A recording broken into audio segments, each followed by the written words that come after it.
Chers amis, c'est toujours pour nous, à l'Institut universitaire d'études juives de l'Israël, un très grand plaisir d'ouvrir cette soirée inaugurale pour la 13e fois, une soirée qui indique qu'une nouvelle année universitaire commence, qui est riche de cours, d'enseignements, de colloques, de tables rondes. Je ne vous assénerai pas la liste complète de toutes les activités.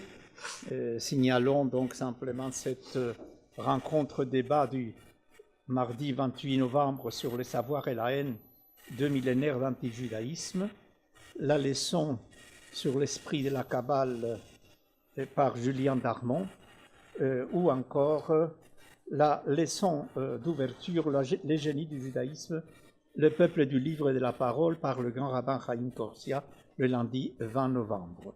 Et toute une série aussi de tables rondes, des séminaires, dont l'hommage à l'œuvre et la pensée de Raphaël Drey sur l'invention de la liberté responsable, les dimanches 26 novembre à partir de 14h.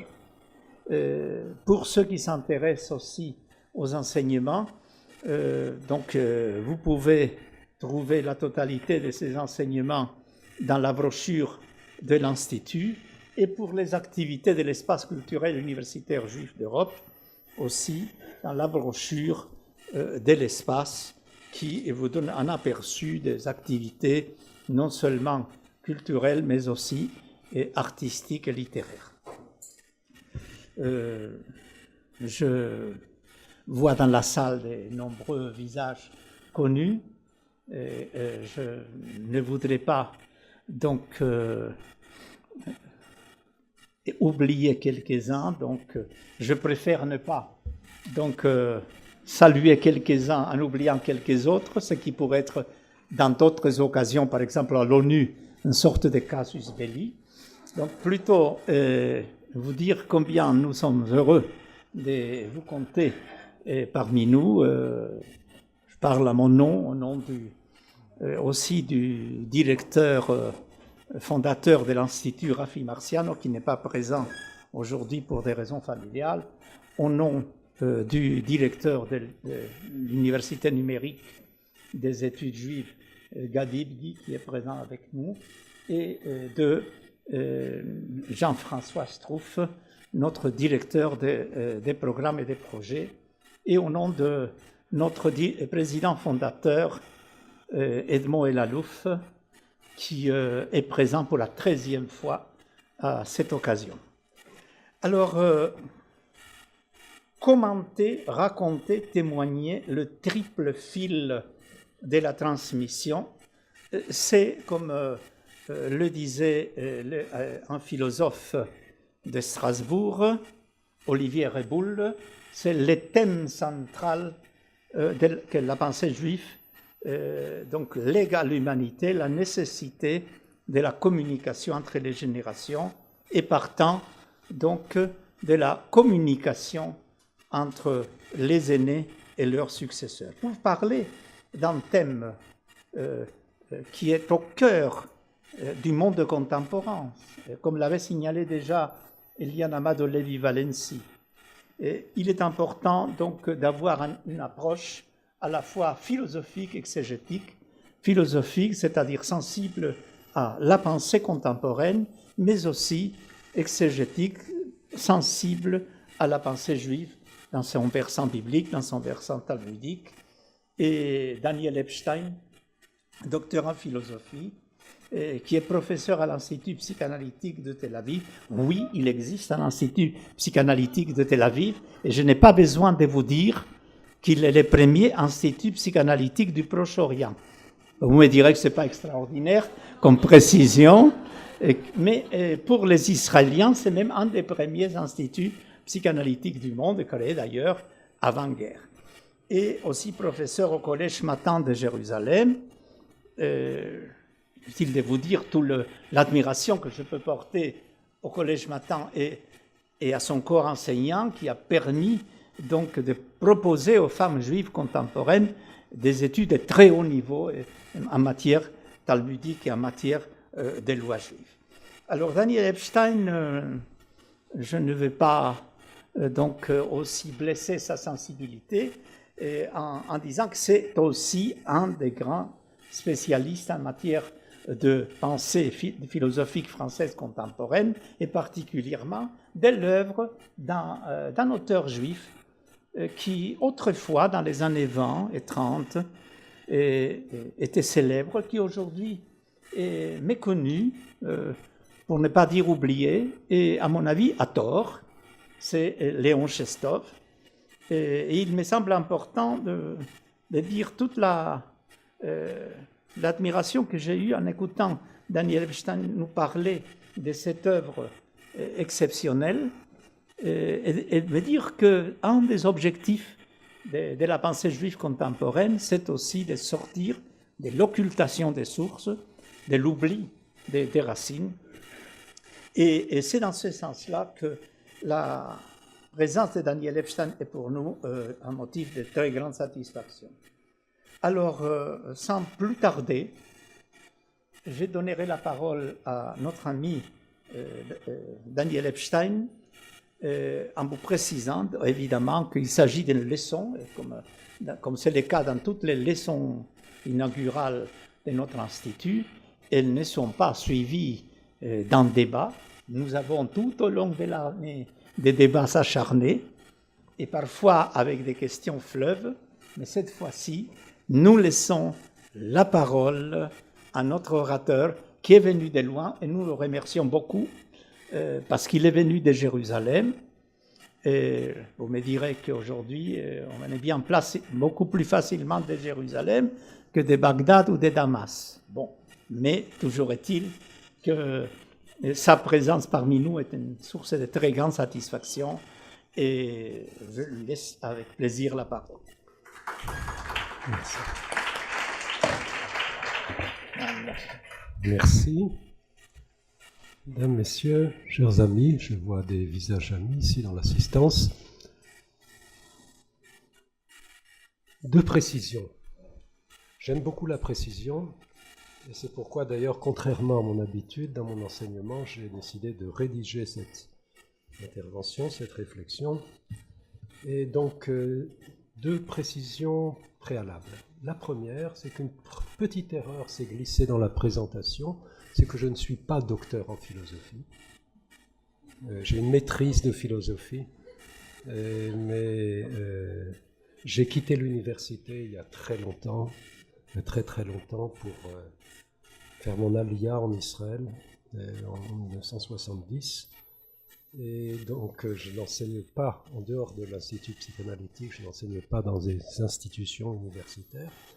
Et la deuxième précision, en ce qui concerne justement cette collaboration, c'est un moment, je dirais, important. Ça a été un moment important de ma vie lorsque s'est créée cette collaboration, qui est ensuite devenue une amitié avec de nombreux psychanalystes israéliens, et qui a commencé sous le signe d'un grand colloque qui se tenait au centenaire de la naissance de Freud. Et au cours de ce colloque, un des intervenants, avant que je ne prenne la parole, un des intervenants faisait remarquer que avant la Seconde Guerre mondiale, un certain nombre de disciples de Freud ont émigré à ce qui était alors la Palestine. Et l'un d'entre eux a écrit à Freud, il lui a dit, dans sa lettre, il lui a dit qu'il était extrêmement difficile pour lui de trouver des clients à Jérusalem. Il habitait à Jérusalem parce que la population était essentiellement arabe et charédite, ce qui n'a guère changé d'ailleurs.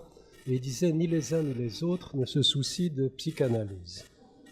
Alors c'était pour moi une très bonne entrée en matière, de voir que tout de même les choses ont changé et que non seulement on peut collaborer. Évidemment, je suis toujours pour le moment le seul rabbin dans ce grand forum de psychanalystes. C'est d'ailleurs assez rare, même après tous les changements, assez rare pour des psychanalystes de consulter des rabbins et de les écouter, mais c'est plus un dialogue, si vous voulez, qu'un enseignement. Alors, j'ai choisi ce thème sans trop réfléchir lorsque Franklin m'a demandé de venir prendre la parole, ça me paraissait extrêmement important de vous parler de la transmission et de vous parler de ce que j'appelle le triple fil de la transmission. Je préfère d'ailleurs le mot transmission au mot de tradition. Pourquoi ? Pour une raison bien simple, parce que la tradition, par définition, est tournée vers le passé, alors que la transmission est tournée vers l'avenir. Et je vais parler beaucoup de l'avenir. Donc, je vous propose, c'est pas grave, je vous propose de vous parler de ce que j'appelle les 3 fils de la transmission, à l'image des tzitziot. Les tzitziot, les fils qui sont noués aux 4 coins du talit. 3 fils noués ensemble et pourtant séparés. Et j'appelle ces 3 fils de la transmission le récit, le commentaire et le témoignage. Ces 3 fils que l'on peut retrouver dans toute tradition humaine. Il n'y a pas de tradition humaine qui ne connaisse pas le récit, l'interprétation, le commentaire et le témoignage. Eh bien, ils sont porteurs, quand je vais essayer de vous l'expliquer, ils sont porteurs dans la tradition juive d'une signification toute particulière.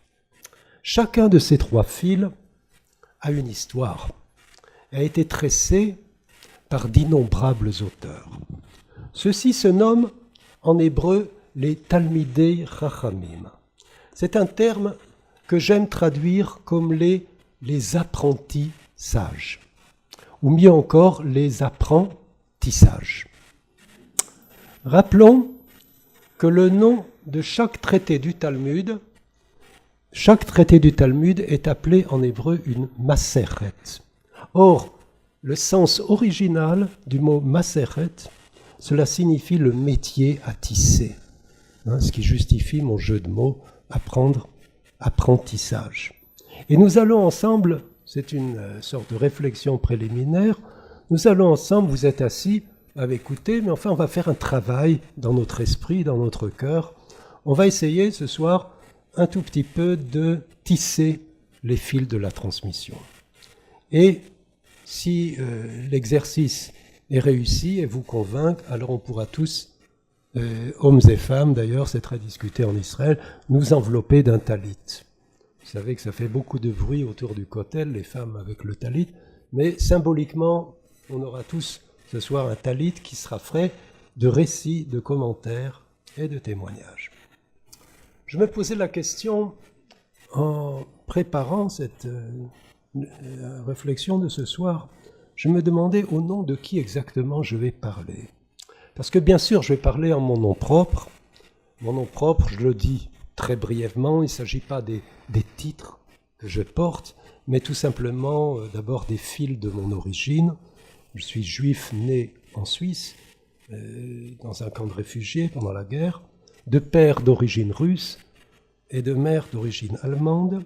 J'ai grandi dans le Jura, d'ailleurs c'est un de mes titres de gloire, c'est que je crois que je suis, avec mes sœurs, le seul représentant de cette petite ville du Jura en Israël, qui s'appelle Lons-le-Saunier, donc un des seuls Lédoniens, nous sommes des Lédoniens, ayant étudié à Strasbourg et à Montreux, à la Yeshiva de Montreux, avant de m'établir à Jérusalem, où j'enseigne donc depuis des décennies.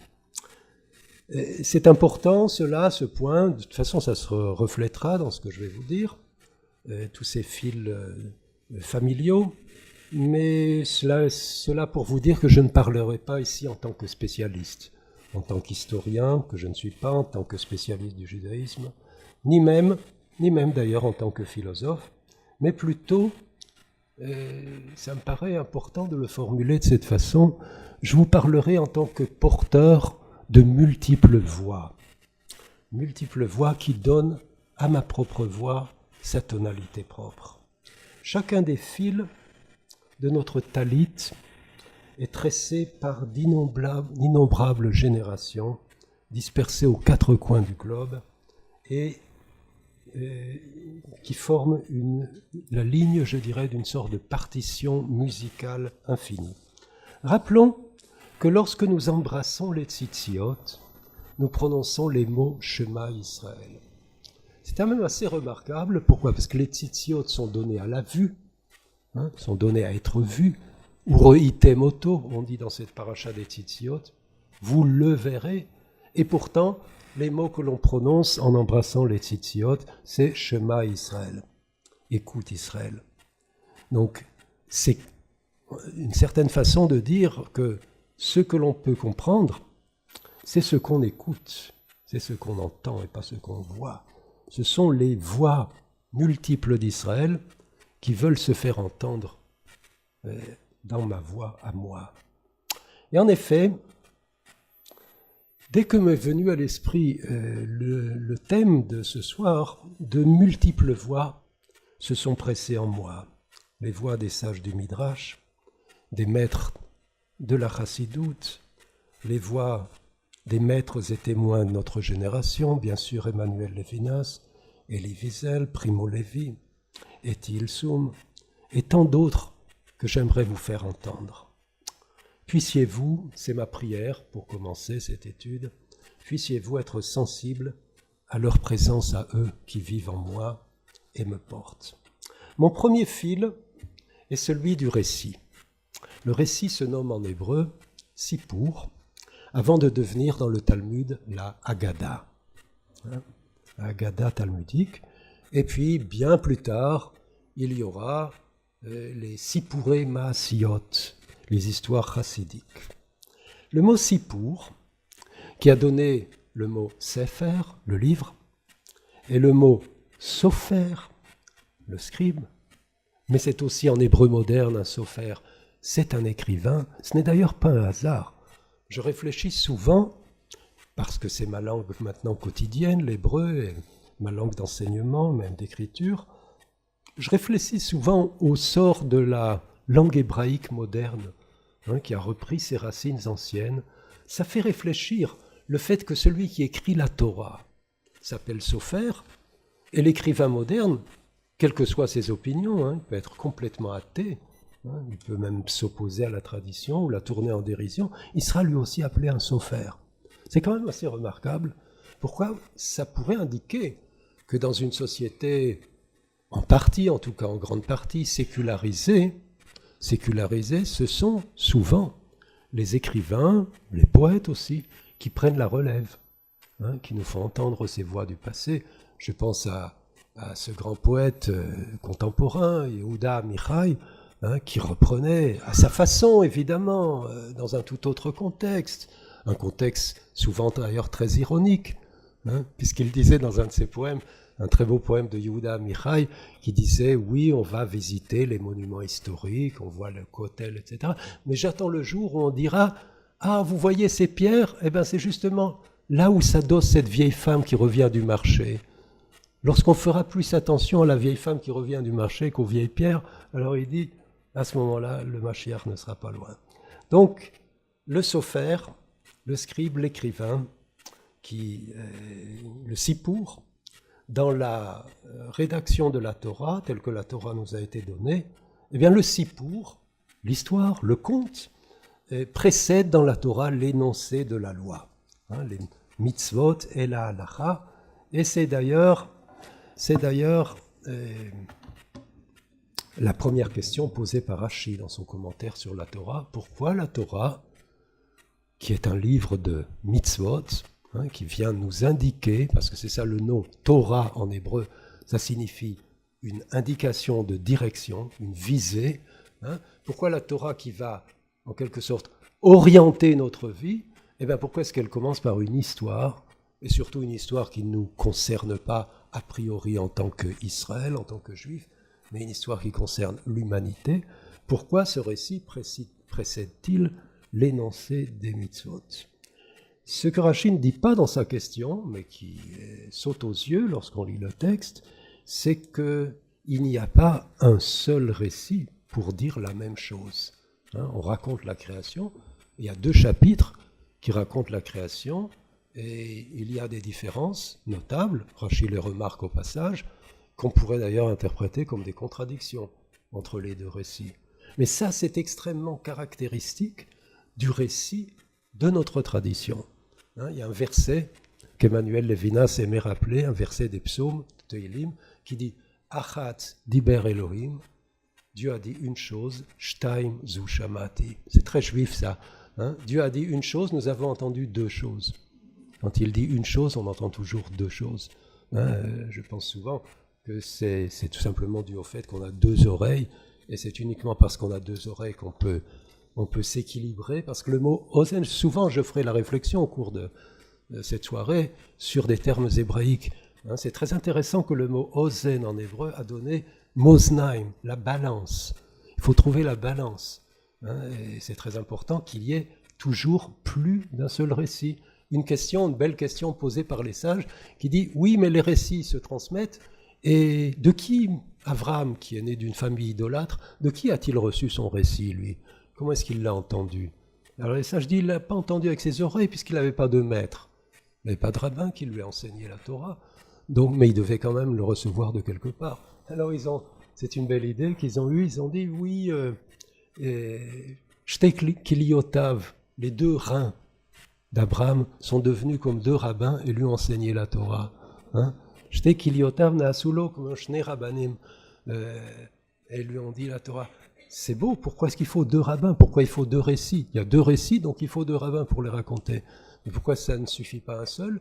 Mais c'est extrêmement caractéristique de notre façon de raconter l'histoire. Pourquoi? La raison saute aux yeux. Et pourquoi est-ce qu'il faut deux récits? Parce que si on n'avait qu'un seul récit, alors on verserait facilement, c'est le cas d'autres religions monothéistes, je ne les nommerai pas pour ne pas avoir de problème, mais en tout cas d'autres religions monothéistes qui n'ont qu'un seul récit, ce qui donne lieu évidemment au fanatisme et au dogmatisme, ce que nous craignons par-dessus tout. On a un récit dans la Bible au début de Sefer Breshit qui nous le raconte, lorsqu'il y a eu cette génération qui voulait construire la tour de Bavel. Eh bien, il est écrit dans le texte Vatehi kol haaretz safa echad udevarim achadim. Ils avaient une seule langue et des paroles uniques. Et ça n'a pas plu au Créateur. Lui est un, mais il aime bien que nous soyons plusieurs. C'est son choix. Il a dit, lorsqu'il a créé l'humain, il a dit Peru, ouvrez-vous, multipliez-vous, ne soyez pas uniques. Vous êtes tous uniques, mais il y en aura beaucoup d'uniques. Donc, Safa Echad Vedvarim Achadim. Dieu s'est beaucoup inquiété de cette tentative d'unification trop rapide. Donc, il est important qu'il n'y ait pas un, mais plusieurs récits. Et chaque récit met en scène, élabore une autre perspective sur une réalité, puisqu'il s'agit de l'humanité, qui est par définition complexe. Qu'est-ce qu'un récit? Je pose une question très simple, ainsi pour. Et pourquoi fallait-il que le récit précède tout le reste, la loi et les commentaires? En fait, cette question est la question qu'est-ce qu'un récit? Après des millénaires où des temps de récits ont été composés et transmis, cette question, il s'avère qu'elle est d'une actualité brûlante. Aussi bien pour nous, pour Israël, que pour bien d'autres peuples. Ce n'est pas par hasard qu'un grand philosophe français contemporain, qui était à la fois un ami, un admirateur, mais aussi un critique de la pensée d'Emmanuel Levinas, Paul Ricoeur, a consacré une bonne partie de son œuvre au récit. Temps et récit, c'est un grand livre de Paul Ricoeur, et qui d'ailleurs s'intéresse aussi bien à la mythologie grecque. Le mot mythologie, le mythe, c'est le récit en grec, et ça veut dire mythos, c'est un récit. Mythologie grecque, qu'à la littérature contemporaine, en passant par les grands récits bibliques. Eh bien, je vais placer ce début de réflexion sur le récit sous le signe et l'autorité de Walter Benjamin, qu'on appelle en Israël Binyamin, Walter Binyamin. Walter Benjamin écrivait peu avant la Shoah. Vous savez que sa fin était tragique. Il croyait que les Allemands étaient à ses trousses et il essayait de passer la frontière franco-espagnole. Et donc, désespéré, il s'est donné la mort. Oui. Il s'est suicidé. D'autant plus tragique que c'était une erreur. D'ailleurs, il n'était pas sur le point de l'arrêter. Enfin, peut-être ça aurait été son sort. En tout cas, Peu avant la Shoah, Walter Benjamin écrit un essai passionnant, que vous pouvez trouver d'ailleurs dans les écrits, les œuvres de Walter Benjamin en français. Il écrit, ça s'appelle le Conteur. Il y a différentes traductions de ce texte de Walter Benjamin. Ça s'appelle soit le conteur, soit le narrateur, suivant les traducteurs. Il écrit la chose suivante. Il dit, dans notre génération, le récit est en voie de disparition. Et ceci pour la raison suivante. Et ça nous intéresse au plus haut titre. Il dit pourquoi ? Parce que le récit est porteur d'une expérience de vie. Qu'est-ce que c'est qu'un récit ? C'est quelque chose qui, par définition, se raconte. À la différence, on sent tout de suite, lorsqu'on donne cette définition, on dit que le récit porteur d'une expérience qui se transmet, à la différence du roman. Walter Benjamin faisait remarquer que déjà, donc, dans ces années qui précédaient la Shoah, lorsqu'on lit un roman, eh ben, on le lit tout seul, on s'isole. Même si vous êtes dans le métro, vous ouvrez un roman, c'est pas pour le communiquer à votre voisin.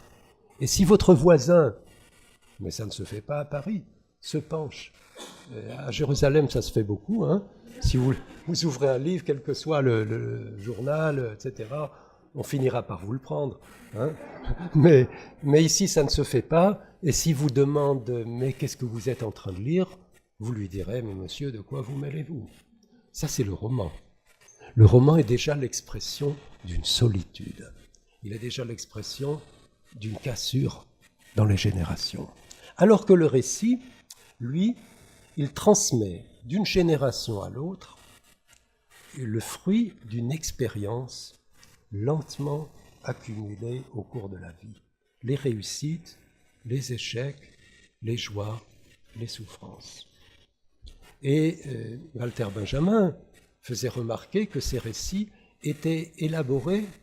Tout d'abord, il y avait les sédentaires, les paysans, qui se racontaient au coin du feu en hiver. Voilà, la saison d'hiver, c'est la saison des récits. D'ailleurs, mon beau-père, qui était d'origine chassidique, disait que l'hiver, c'est la saison des histoires. Il appelait ça en yiddish la saison des fourrures. Pourquoi ? Parce qu'on se revêtait, on s'emmitouflait dans un manteau de fourrure et on écoutait les histoires. Et donc il y avait les sédentaires et il y avait les marins. Les marins ramenaient les histoires du lointain, alors que les paysans transmettaient les histoires locales. Et puis ensuite, dit Walter Benjamin très joliment, il y avait donc le paysan, il y avait le marin, et il y avait l'artisan. Il appelait l'artisanat, l'université des histoires. On les élaborait, on les mettait en forme, on avait du temps. Donc l'artisan transmet à ses élèves les secrets du métier, et ça c'est des histoires.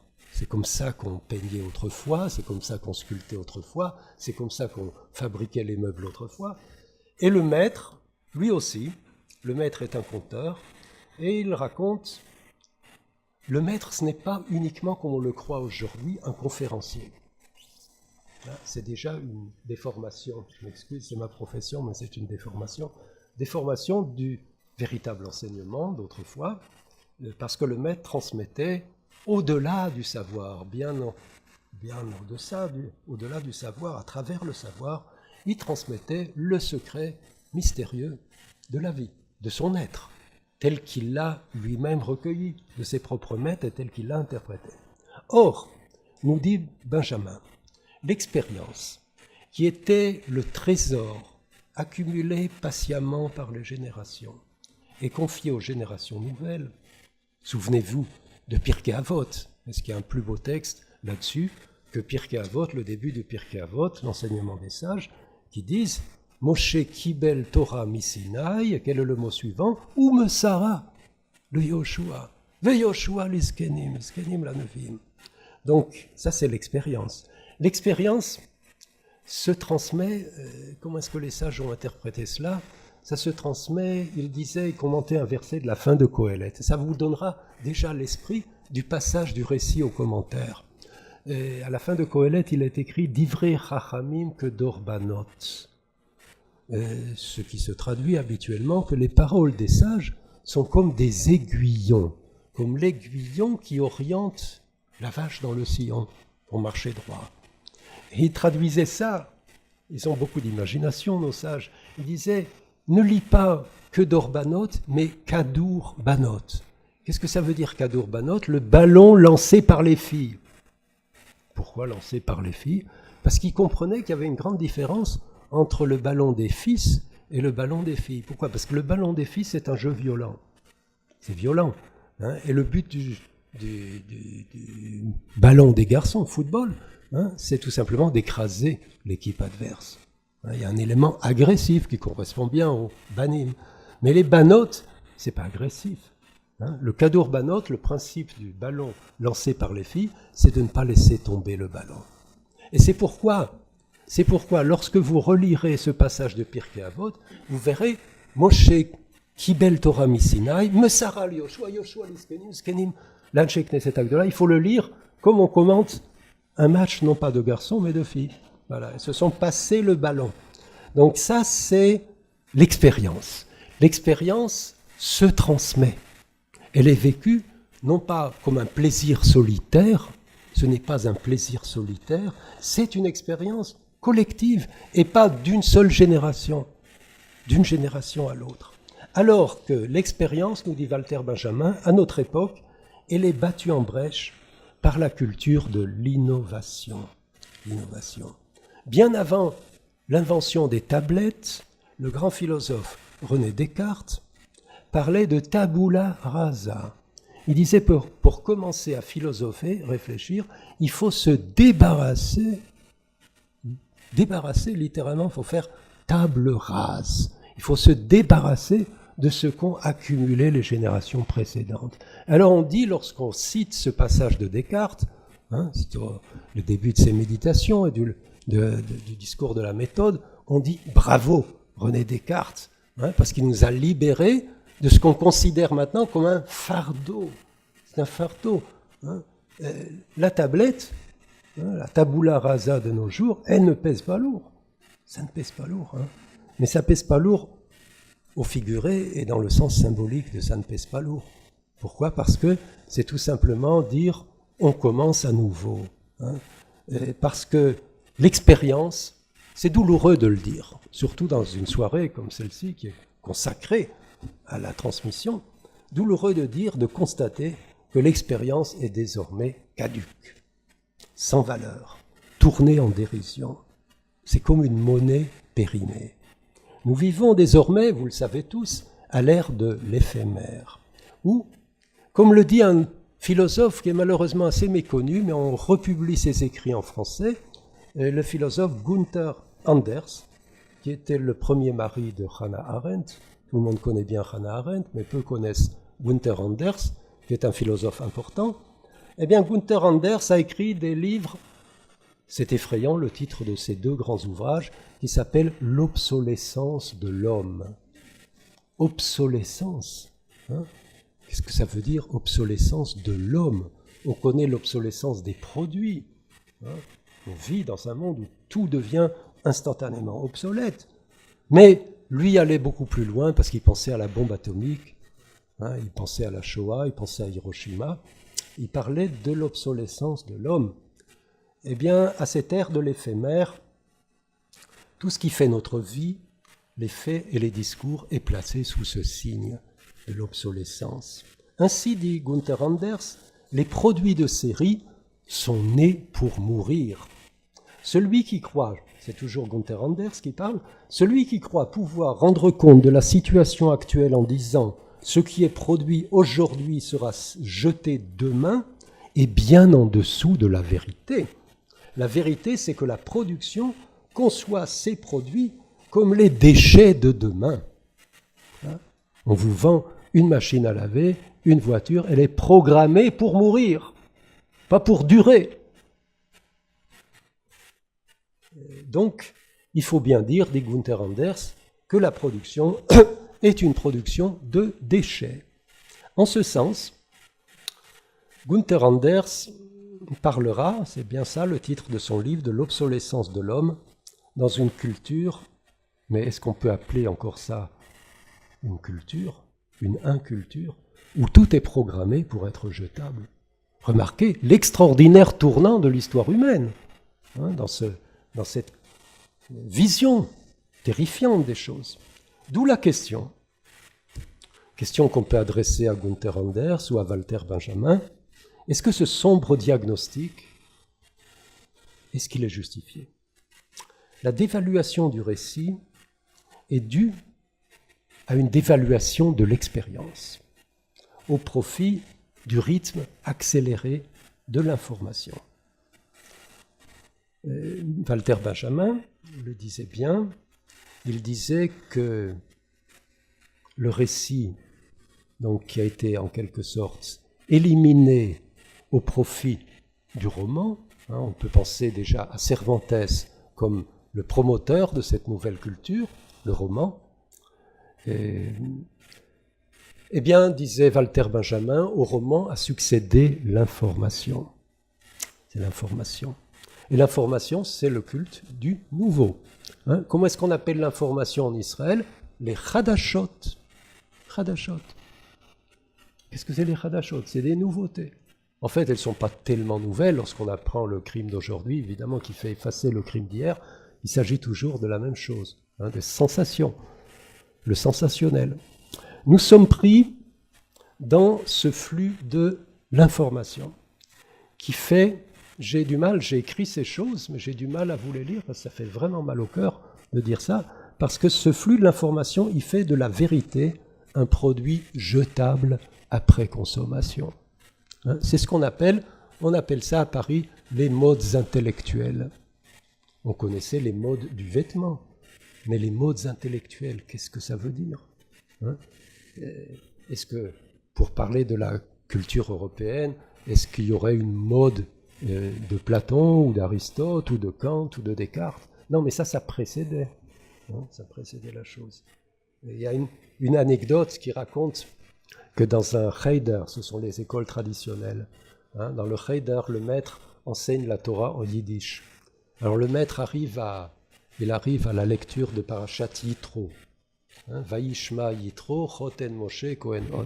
Alors il doit traduire à ses petits élèves, il doit leur traduire en yiddish ce verset. Alors Vaishma, il n'a aucun problème. Hein, Yitro, Yisro, il l'appellera Yisro avec l'accent ashkenaz. Choten Moshe, Moïse Shver, okay, c'est en yiddish, pardon. Et il arrive à Choten Moshe Kohen On. Alors, comment est-ce qu'il va traduire Kohen alors qu'il s'agit de Yitro, qui est un prêtre d'Avodah Zara? Alors il dit pour Kohen, il dit der Galer, parce que c'est le terme qu'on utilise pour les curés. Hein? Der Galer von On. Alors il y a le petit Moïchele dans la salle, il dit Rebbe, Chabakash, il dit j'ai une grave question là-dessus, parce qu'à Galer hot nishka kind, il dit les Galochim, les curés, ils n'ont pas d'enfants. Et lui, il avait des filles, donc ça ne marche pas. Alors le Rebbe se prend la barbe et il dit Moïse, il dit c'est pas difficile, c'était avant Matan Torah. Donc il n'y avait pas de problème. Avant Matan Torah. Donc, voilà, le récit, on pourrait dire une des premières définitions, ça ne se jette pas après consommation. Hein. L'information, nous le savons tous, elle nous rend nerveux. Ça nous rend nerveux. Alors que le récit, c'est sa première vertu, il demande écoute et patience. Le récit, nous dit Benjamin, sera compté à la veillée, après les longs travaux du jour. Tandis, alors là je vous cite Benjamin,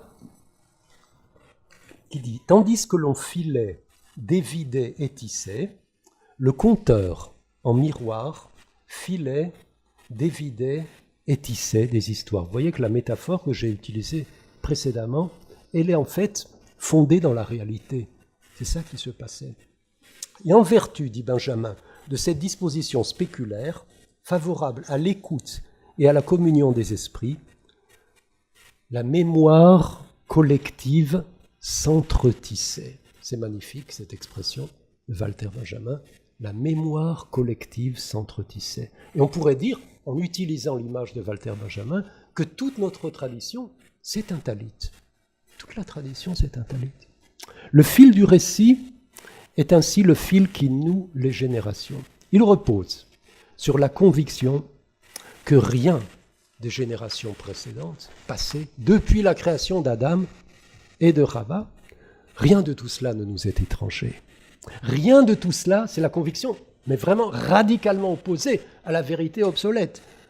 Rien de tout cela n'est jetable. On le dit d'ailleurs au traité Chagiga, au début du traité de Chagiga, on nous dit « Assez oznecha que afar keset ». Face de ton oreille, afar keset en hébreu moderne, ça veut dire l'écouteur du téléphone, mais bien sûr dans le Talmud, ça ne voulait pas dire comme un coquillage. Afar keset, shma divrei chachamim. Écoute les voix des uns et des autres. L'expérience humaine, évanescente, comme tout ce qui nous arrive, peut néanmoins nous être transmise par le langage. Le langage ne se périme pas. Le langage ne devient pas obsolète. Il se préserve au fil des générations.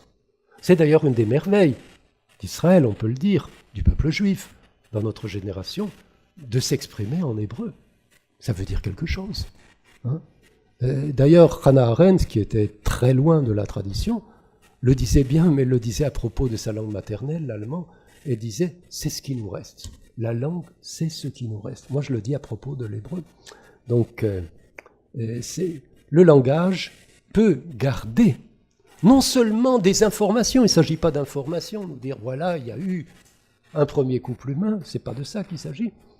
Le langage peut garder la saveur, le parfum et le sens de l'expérience, comme Proust nous le dit au début de sa recherche. Et Benjamin, à nouveau, emploie une très belle image à ce propos. Il dit « Cela est semblable à ces graines, des graines enfermées hermétiquement pendant des millénaires dans les chambres des pyramides et qui ont conservé jusqu'à aujourd'hui leur pouvoir nourricier. » Cela, bien sûr, à la condition que l'on apprenne comment se nourrir de ces graines anciennes. Le récit tel qu'il nous est transmis nous aide à le faire. En effet, comme nous l'explique Benjamin, la différence fondamentale entre les récits et l'information est que l'information ne nous parvient pas sans être chargée d'explications. C'est-à-dire le journaliste qui vous parle ou qui écrit son information, vous transmet l'information, ne la transmet jamais de façon neutre. C'est comme si vous alliez acheter un journal en demandant « je veux un journal neutre ». Alors il vous donnera, je ne sais pas ce qu'il vous donnera, à Paris quel journal qui est neutre, enfin si ça existe encore, je vois que les kiosques ont fermé à Paris, donc il n'y a plus tellement de journaux, mais c'est ça l'information. L'information est toujours et nécessairement orientée, puisqu'elle est interprétée au filtre de l'interprète. Alors que le récit, dans le récit, l'extraordinaire, ça c'est à nouveau Benjamin qui parle, l'extraordinaire, le merveilleux, se trouve raconté avec la plus grande précision, mais le contexte psychologique de l'action n'est pas imposé au lecteur. Celui-ci est laissé libre de s'expliquer la chose comme il l'entend, et le récit acquiert de la sorte une amplitude, une richesse que n'a pas l'information. Ça, c'est ce que Benjamin disait des années avant la guerre. Et c'est tellement vrai. Le récit, véritablement, comme dans son image, c'est comme une graine qui germe dans votre esprit, dans l'esprit de l'auditeur. Et ainsi, l'auditeur devient nécessairement commentateur et chargé de transmettre le récit enrichi de son interprétation, qui est très souvent, très souvent, son interprétation est un questionnement. C'est ce que nous appelons les commentateurs. C'est questionner le récit et le transmettre enrichi de ce questionnement. Lorsque vous ouvrez un chumash avec Rashi, Rashi qui est appelé le grand Pashtan, celui qui nous donne, soi-disant, la lecture littérale du verset, en fait, il ajoute au verset, ou il retranche du verset, ou il ajoute au resté, il ajoute au moins sa question, au moins son problème. Et de la sorte, lorsque vous retournez vers le verset, c'est déjà un verset qui a été lu, qui est répété. Et À ce titre, dit Walter Benjamin, autrui saura prendre le relais du conteur. Par là, maintenir le possible d'une sagesse qui, bien qu'héritée du passé, requiert à chaque fois d'être questionnée aujourd'hui comme si c'était la première fois. Comme si c'était. Je me souviens qu'au début de ma carrière en Israël d'enseignant, j'enseignais à de jeunes élèves et un des cours, j'arrive, j'ouvre le Chumash, je leur enseignais le Chumash, j'ouvre le texte, je commence à lire un verset et puis je sens tout de suite une sorte de malaise dans la classe. Alors je termine la lecture du verset et je demande à une des élèves, il y a un problème, je sens qu'il y a quelque chose qui ne va pas bien. Alors elle me dit, Ken Arav, me dit, Ken, kvar karata et ze beshavua she'avar. Me dit, tu l'as déjà lu la semaine dernière. Alors j'ai eu un moment de silence et je lui ai dit, ah vraiment? Il me semble que je le lis pour la première fois. Ça leur a mis du temps à comprendre que ça doit être toujours la première fois. C'est la première fois. Mais ça, c'est la grâce du récit. Pourquoi ? Parce que le récit, il est en quelque sorte auréolé de ce qui n'est pas dit dans le récit. Et souvent, c'est l'essentiel qui n'est pas dit. Prenez un exemple fameux, le texte qu'on appelle Akedat Yitzhak. Il n'y a pas une question sur ce texte, il y en a des centaines et des milliers. On ne comprend rien. Qu'est-ce que Dieu a voulu au début? Qu'est-ce qu'il a voulu à la fin? Quel est le sens de tout cela? Rien de tout cela ne nous est dit dans le texte. On nous raconte une histoire. On dit Dieu lui a dit, cet ordre qui paraît totalement criminel, absurde, fou, tu vas sacrifier ton enfant, il y va, et il le fait. On ne comprend pas pourquoi Dieu l'a dit, on ne comprend pas pourquoi lui y va, et pourquoi il ne pose pas de questions. Et puis tout à coup ça se retourne. Donc le récit est ouvert. Ça, c'est la liquidation a priori du fanatisme. Un récit ouvert, qui ne vous dicte pas une interprétation. Ce n'est pas le récit et biblique, et talmudique, et chassidite, ce ne sont pas les fables de La Fontaine.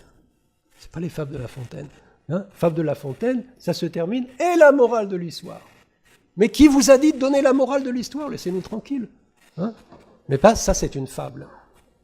C'est déjà, on a affaire à un public qui a besoin qu'on lui dise quoi? Qu'est-ce qu'il faut penser de cette histoire? Qu'est-ce qu'il faut y penser? Et ça, c'est, je dirais, un point crucial pour comprendre le récit. Comme si c'était la première fois. Bien sûr, vous allez dire, mais ce n'est pas la première fois. Comme si, on aime bien le dire en Israël, que ilou, comme si c'était la première fois. Mais ce petit mot, en fait, ça veut dire passer au registre du symbolique, du littéral au symbolique, le comme si. C'est ce petit mot qui apparaît souvent dans la Torah, surtout dans le 5e livre de la Torah.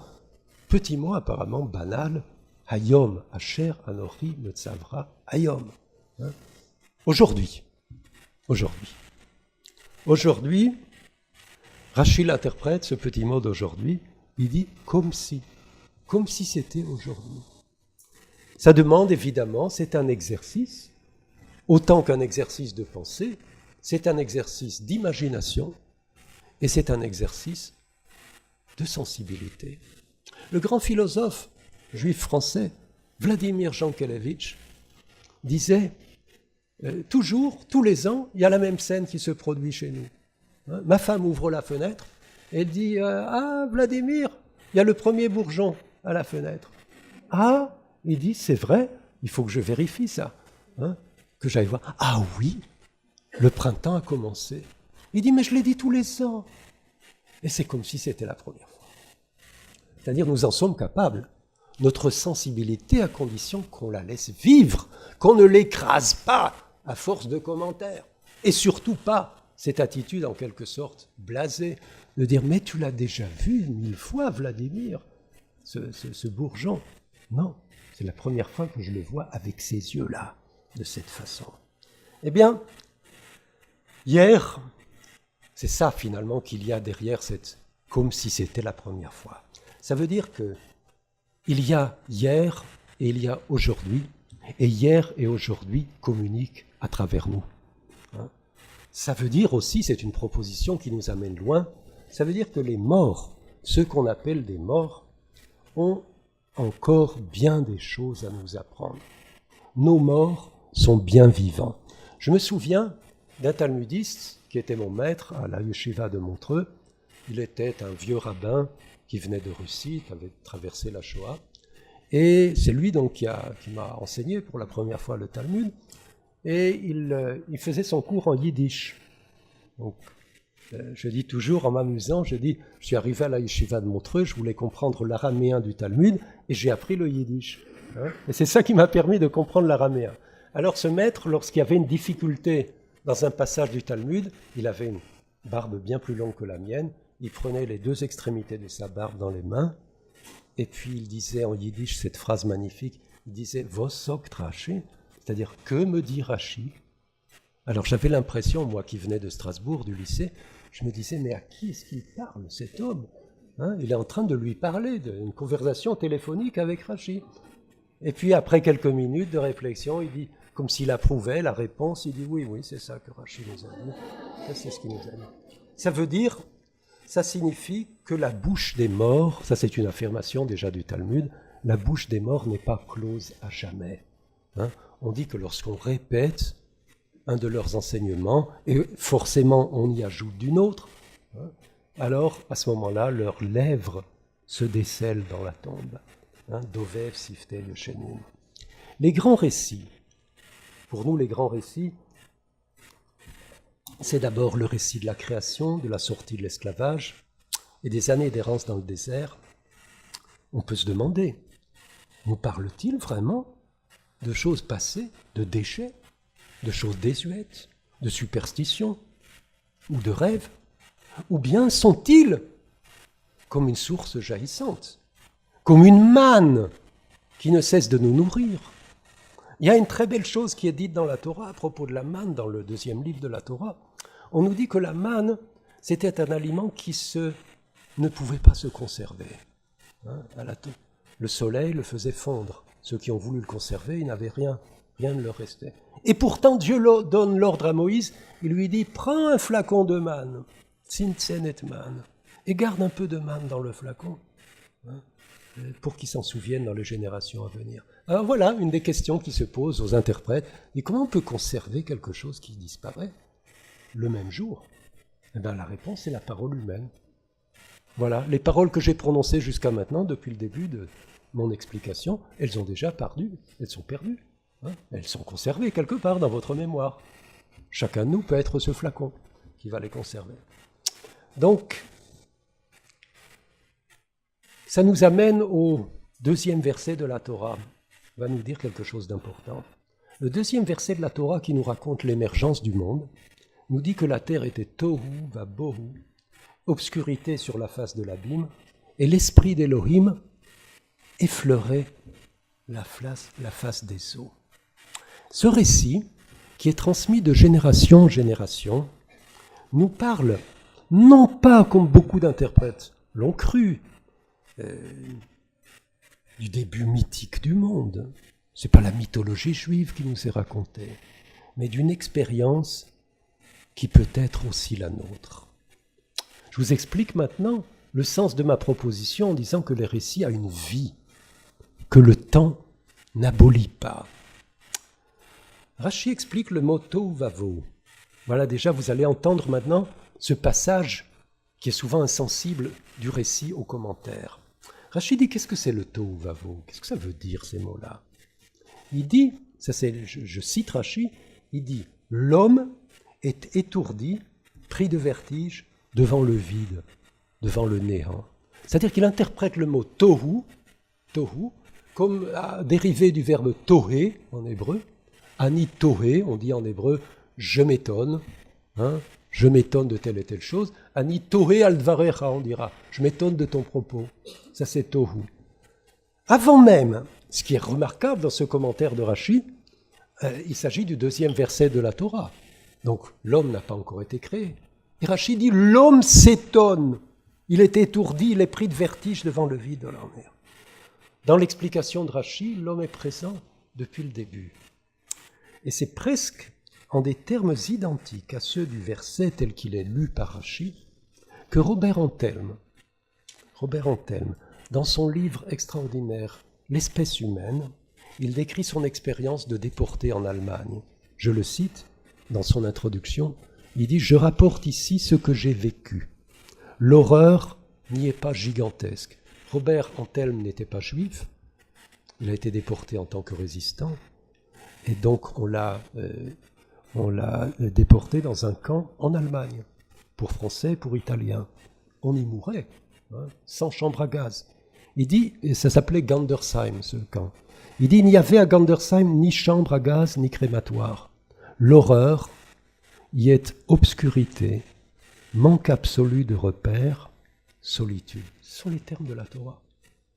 Obscurité, manque absolu de repères, c'est exactement ce que Rachid dit. L'homme est pris de vertige devant le vide, devant le néant. Donc voilà le tohu vavohu au XXe siècle, inventé par les hommes pour réduire à néant l'œuvre du Créateur et chasser du monde le souffle divin qui est, selon la parole du Midrash, le souffle messianique, porteur d'espoir. Antelme, comme Elie Wiesel, comme Primo Levi, comme Étienne Soum et comme tant d'autres, connus et inconnus, attestent la présence de ce souffle, qui est si ténu, qui semble si fragile, mais qui est bien vivant au plus profond de son être. Et Antelme ajoute la phrase suivante dans son introduction. Il dit « Le ressort de notre lutte n'aura été que la revendication forcenée et presque toujours elle-même solitaire de rester jusqu'au bout des hommes. De rester des hommes jusqu'au bout. » Ça a été le ressort de notre lutte. Ça, c'est le combat entre le souffle et le tohu, bohu, rocher et tehom. Évidemment, je suis à Paris pour peu de temps, mais je fais tout de suite mon parcours dans les librairies. Donc je me suis procuré un livre qui vient de paraître, un livre à mon sens touche en tout cas des problèmes importants, c'est le livre d'Emmanuel Faye sur Hannah Arendt et Heidegger, et il cite, c'est saisissant au début de ce livre, il cite un passage d'un texte de Vassili Grossman, grand écrivain juif, russe, et Vassili Grossman est entré, il était un des premiers, entré avec l'armée russe, il était correspondant de guerre, entré à Treblinka. Et le document qu'il a écrit après avoir entendu les témoins, les rares témoins, et puis aussi des témoins non juifs, sur Treblinka, il a écrit un texte qui s'appelle « L'enfer de Treblinka », qui a été présenté au tribunal de Nuremberg. Et il écrit, voici le passage qu'il écrit dans l'enfer de Treblinka, il dit « Tous ces gens auxquels l'hitlérisme a enlevé leur maison et leur vie, dont il a voulu rayer les noms de leur mémoire universelle, ces mères qui couvraient leurs enfants de leur corps, ces enfants qui essuyaient les larmes de leur mère, et ceux qui, se battant avec des couteaux, lançant des grenades, sont morts dans les carnages nocturnes, et la jeune fille nue, pareilles aux déesses antiques, qui se battaient une contre 100, tous sont entrés dans le néant avec le nom le plus beau qui soit, avec le nom d'homme, que la meute sanglante des Hitler et des Himmler n'avait pu leur ravir. Oui, sur le monument de chacun d'eux, l'histoire écrira « Si gît un homme ». Ça c'est donc Vassili Grossman. Donc le récit biblique, de cette façon, continue au plus profond de ce qui fut pour la génération de mes parents, la nuit et l'abîme, continue ce récit à garder vivant l'espoir et la conviction qu'il y a eu en l'homme, de l'indestructible. Un de mes fils m'a demandé, qui n'a pas pu venir ce soir, m'a demandé « De quoi vas-tu parler, papa ?» Alors j'ai dit « Je vais parler du fil de la tradition. » Il me dit « Mais tu vas pas parler de la Shoah ?» J'ai dit « Comment pourrais-je ne pas en parler ?» Il me connaît, il sait très bien que la Shoah est présente, on ne peut pas l'arracher dans notre cœur, mais la Shoah est présente dans mon cœur pas sous la forme du tohu, bohu, rocher et tehom, mais sous la forme du ruach Elohim rachefet al pnei hamayim. C'est-à-dire c'est ce combat entre des forces qui apparaissent inégales, totalement inégales. Le tohu, bohu, rocher et tehom, ce sont des forces colossales. Qu'est-ce que la force d'un souffle? Alors moi, je crois dans la force de ce souffle. Le souffle d'Elohim, indépendamment d'ailleurs de toute croyance théologique, je l'interprète comme ce qui maintient le lien unissant les humains de toute origine et de toute confession. C'est exactement le mot employé et par Robert Antelme et par Vassili Grossman. Le récit, pour résister à l'usure des temps et à la dépréciation de l'expérience, doit être ouvert. À quoi va-t-il être ouvert? À l'interprétation. C'est d'ailleurs une des premières phrases de Rashi dans son commentaire de la Torah. Ein amikra omer ela darsheni. Le verset ne nous dit que interprète-moi, lis-moi, interprète-moi. Donc cela m'amène à mon deuxième fil, le fil du commentaire. Le commentaire se dit en hébreu perouche, parshanim, on dit les commentateurs ce sont les parshanim. C'est un mot qui est dérivé de la racine parash, l'ifroche. L'ifroche ou le faresh, ce sont les mêmes lettres, mais le sens paraît bien différent. Commenter et s'écarter, s'éloigner. En fait, c'est vrai, parce que le commentaire nécessairement prend ses distances par rapport au texte. Puisque je vous l'ai dit à propos du récit lui-même, que ce commentaire, comme le récit, qui est ouvert, ne peut pas être dogmatique. Donc il doit prendre une certaine distance. Pour expliquer l'ifroche, et d'ailleurs il y a un autre verbe en hébreu, l'ifros, du shin aussi, qui signifie déployer. Le commentaire va déployer le texte, il va le replacer dans d'autres contextes, il va l'ouvrir à d'autres textes. Eh bien, pour expliquer, pour déployer le texte, il faut s'en écarter.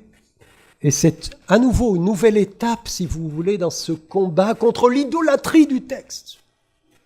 C'est d'ailleurs un de nos grands commentateurs modernes, au XIXe siècle, dans un livre qui s'appelle Mesher Chochma, un rabbin célèbre de l'époque expliquait le passage de la Torah où l'on voit Moshe prendre les tables écrites du doigt de Dieu, qu'est-ce qu'il y a de plus sacré, et les fracasser à la suite de l'épisode du veau d'or, de la faute du veau d'or. Et il faisait ce commentaire, il disait, Moïse a compris en voyant le veau d'or, c'était un instant pour lui fulgurant, quand il a vu le veau d'or, il a dit, s'ils ont fait le veau d'or au pied du mont Sinaï, après avoir entendu les premières des 10 paroles, s'ils ont fait cela, ils sont capables aussi d'idolâtrer bien d'autres choses, y compris la Torah elle-même, de faire de la Torah une idole, ou de faire du maître une idole. Donc, c'était cela le sens de cet acte que Rashi cite à la fin de son commentaire sur la Torah comme la chose la plus extraordinaire que Moshe ait pu faire, fracasser les tables écrites du doigt de Dieu au nom de cette vérité qui est contenue dans ces tables. Bien, donc, c'est une ouverture, cette prise de distance, c'est une ouverture, c'est l'ouverture de l'espace du questionnement. Ça signifie, et c'est pour moi très important, contrairement à ce qu'on a dit souvent dans la tradition chrétienne, nous les Juifs, avec nos commentateurs, nos grands maîtres, nous ne sommes pas les esclaves de la lettre. Nous ne sommes pas. Ruach Elohim, j'ai dit. Le Ruach Elohim, c'est lui qui va nous transmettre la bouche, par la bouche du prophète, la parole de Dieu. Mais c'est un souffle, c'est une parole. Donc oui. Et c'est vrai, nous avons fait tellement d'expériences, à la fois positives et négatives, que nous sommes apparemment à une distance infinie de ces textes. Infinie. Qui d'entre nous, soyons honnêtes avec nous-mêmes, qui d'entre nous peut se tenir dans l'attente des patriarches? Qui d'entre nous est là?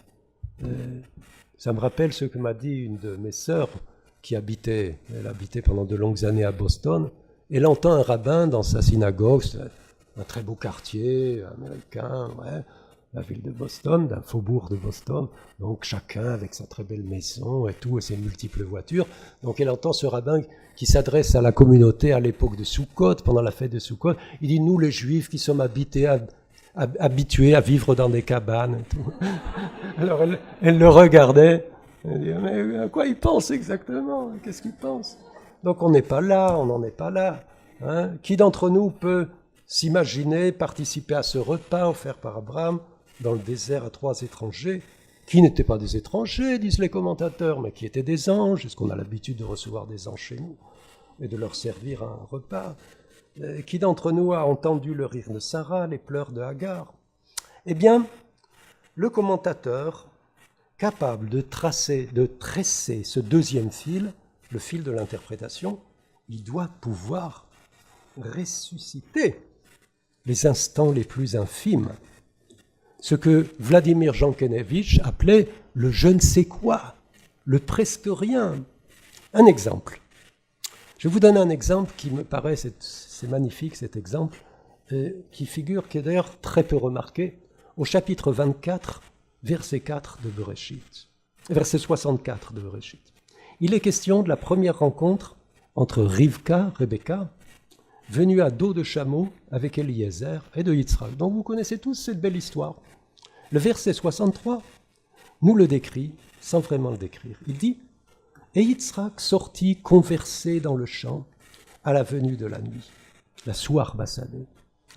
Et il leva les yeux, et il vit. Et voici, des chameaux arrivent. » Alors les plaisantins disent « Ah, ça c'est typique des hommes. Il voit sa femme arriver, il voit les chameaux. Il ne l'a pas vu. Elle, alors qu'elle l'a regardé, elle l'a vu lui. » Ça c'est vraiment... Mais Rashi, lui, il est attentif à plusieurs choses dans ce verset.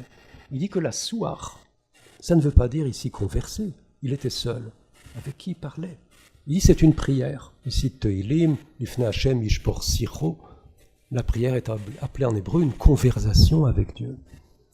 Yitzhak, selon le Talmud, dans le traité Brachot, a institué la prière de Mincha, la deuxième prière du jour. Il épanche son cœur, Yishpor Siro, Lifnei Hashem. À la différence de son père Abraham, qui est l'homme levé de bonheur, Vayashkem Avraham Baboker, qui était toujours, le père, était toujours prêt à répondre à l'appel divin, Yitzhak, lui, est tourné vers la nuit. La prière, et tantôt ça nous explique, c'est déjà une belle explication du Talmud, qui nous dit qu'il y a deux aspects de la prière. Il y a une prière qui est ouverture, qui est jaillissement de vie, ça c'est Abraham, prière d'Abraham, et il y a une prière qui est recueillement silencieux. Et on pourrait dire presque mélancolique, l'état d'esprit à la tombée du jour. Parfois même, pressentiment de la mort, qui nous guette. En ce sens, nous sommes tous, tantôt Abraham, tantôt Yitzhak, mais nous sommes aussi Rivka, comme on va le voir tout de suite. Voici que Rivka interrompt la prière de Yitzhak. Et Rivka leva les yeux, et elle tomba du chameau. Littéralement, dans le texte, elle tomba de dessus le chameau. Elle est, on pourrait dire, en français, on dirait, elle est tombée de son haut, en voyant son homme plongé dans le crépuscule.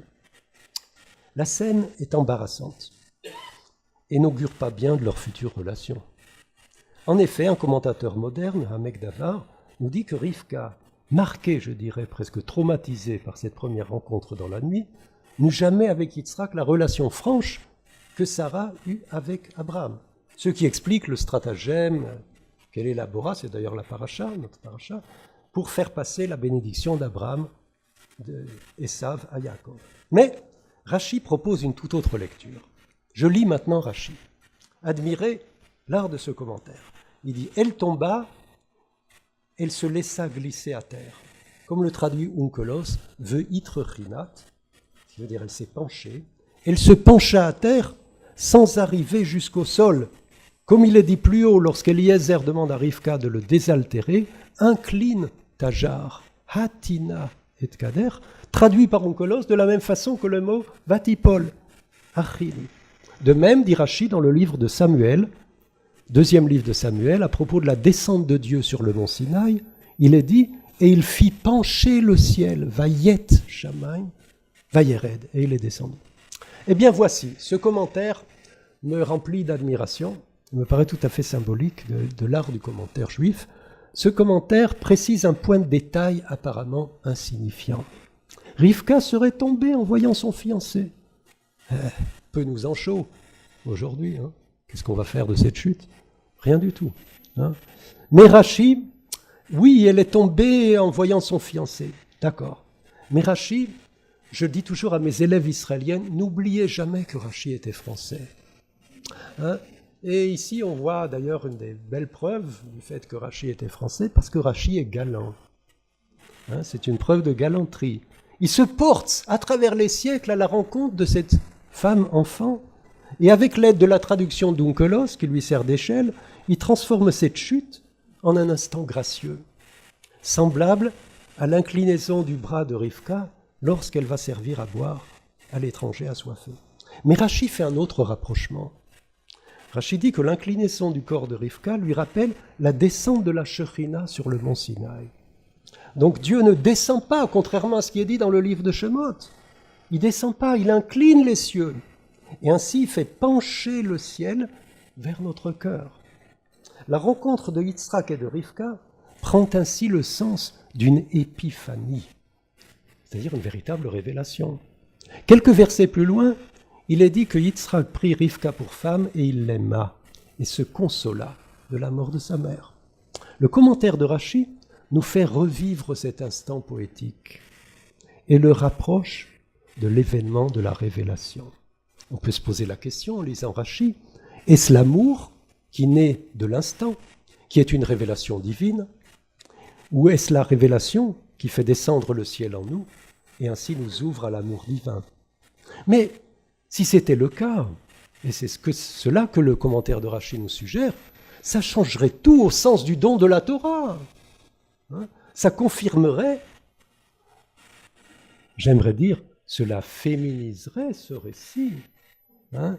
Et ça confirmerait la lecture de Rosenzweig dans l'Étoile de la Rédemption, qui voit dans l'instant de la révélation, je cite Rosenzweig, le premier clin d'œil de l'amour. C'est Rosenzweig qui parle. Dans sa révélation, Dieu suscite, comme l'explique si bien Rosenzweig, Dieu suscite l'ouverture de notre âme à son appel, qui n'est pas un appel de Dieu qui ordonne, parce qu'avant le Dieu qui ordonne, il y a le Dieu qui donne. Avant l'ordre, il y a le don. On dit bien d'ailleurs, en hébreu, Matan Torah. Il nous a donné la Torah. Eh bien, ce don, c'est un don amoureux. Et Rosenzweig a très bien compris que le meilleur commentaire du don de la Torah, c'est le Cantique des Cantiques, c'est le Shir HaShirim.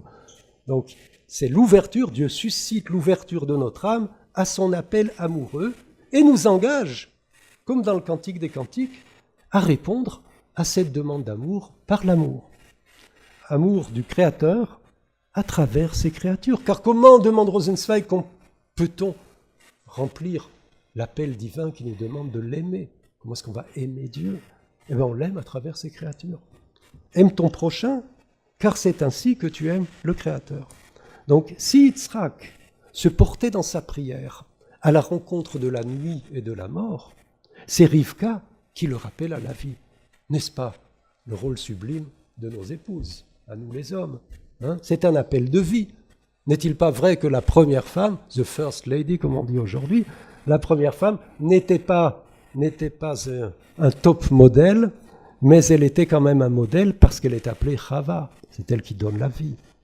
Donc, Rivka le rappelle à la vie en s'inclinant vers lui comme une jarre pleine d'eau vive et comme la Shekhinah au mont Sinaï. Et je pense à ce magnifique commentaire des sages sur le début de Shir HaShirim qui dit « Yishakeni min shikot piu ». Maintenant, écoutez la façon dont nos sages ont lu ce verset. D'abord, ils n'ont pas été choqués. Dans le verset, il a dit qu'il m'embrasse des baisers de sa bouche. À l'époque, on n'était pas choqués. Hein? On ne doit pas être choqué. Il s'agit des baisers de sa bouche. Ishakeni minoshikot piu. Alors le Midrash dit, pourquoi est-il écrit qu'il m'embrasse des baisers de sa bouche? Qu'il me donne tous les baisers de sa bouche. Pourquoi minoshikot en hébreu, c'est un privatif. Alors, il dit, pourquoi? Parce que chacune ce qu'on appelle les 10 commandements ou les 10 paroles, c'était un autre baiser. Or, étant donné qu'ils ont dit à Dieu, non, cesse de nous parler parce qu'on n'en peut plus, Hein? Alors, il leur a donné seulement les 2 premières paroles. Donc, Minoshikot Pioul, ils ont eu seulement 2 baisers au lieu de 10. Mais nous qui lisons tout le texte, alors on les reçoit, tous ces baisers. Mais c'est extraordinaire de penser à la Torah dans ces termes. C'est extraordinaire de penser. Nous avons l'habitude, c'est ce qu'on m'a enseigné, enfant, un de nos livres sacrés tombe, on le ramasse et on l'embrasse. Ah ben voilà l'explication. On répond à ce baiser divin par un baiser. Donc, la vie, l'amour et la mort. La mort? Non, pas la mort. La Torah. La vie, l'amour et la Torah ne font qu'un.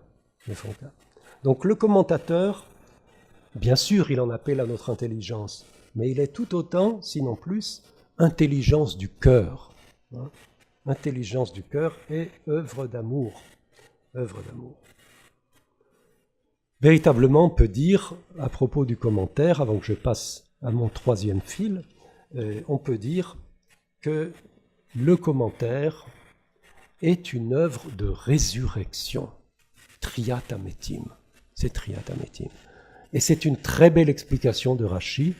Au début du dernier chapitre du traité Sanhedrin, dans le Daf Yomi, on vient de terminer le traité de Sanhedrin. Dans le traité de Sanhedrin, le dernier chapitre est intitulé Perek Chelek. Le chapitre Chelek, la partie. Pourquoi est-ce qu'il est intitulé la partie?